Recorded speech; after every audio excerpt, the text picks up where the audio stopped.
Hi, my name's Allison and today I'm going to be showing you how to install the duplicate page plugin to your WordPress site.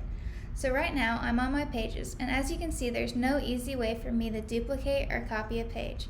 But once I install this duplicate page plugin, it'll be as easy as one click. So to get started, I'm going to go to Plugins and click Add New. Then I'm going to search for duplicate page, and it should be the first one that shows up. So right here I'm going to click Install Now. And then once it's installed, I can go to Installed Plugins and click Activate. Once it's activated, it's ready to go. So if I go back to my pages, you'll see an option that comes up that says Duplicate This. This allows me to duplicate my page with just one click. Thank you for watching. We hope you enjoyed this video. Please like and subscribe to our channel and follow us on social media.